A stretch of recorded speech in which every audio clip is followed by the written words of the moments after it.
Hi everyone, welcome to DD classes. Today we are going to learn about the price floor from class 11 forms of market structure lesson. First of all, what is the definition of price floor? The government imposes lower limit on the price that may be charged for the particular good or service is called a price floor. That is, the minimum ceiling price the producer must be paid for their produce. It is always fixed above equilibrium price by the government. So price floor is fixed to protect the interest of the producers.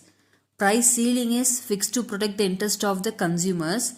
At the same time, the price floor is fixed to protect the interest of the producer. Example, agriculture price support program and minimum wage legislations. First, we are going to see the agriculture price support program.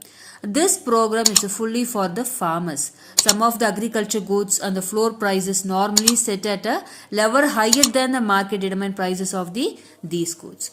So, the government of India is maintaining the variety of price support programs for a number of agriculture products like wheat, rice and sugarcane, etc.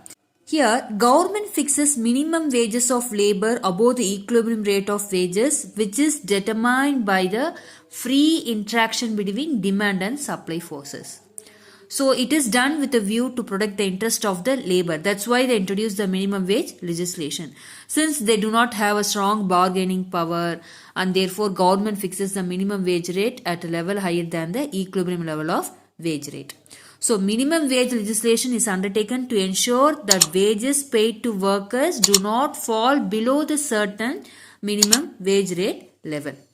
And next one is consequence of minimum support policy or price floor. What are the consequences of minimum support policy? That is for price floor. One is buffer stock and one is the subsidies. Here the buffer stock is a government purchase the surplus stocks available with the producers, that is from farmers, at the minimum support price.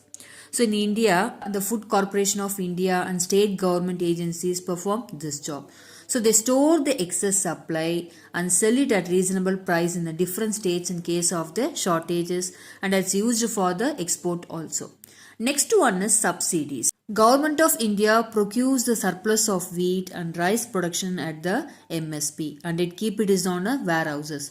The food surpluses are then used for the PDS at the lower rate than its cost of procurement.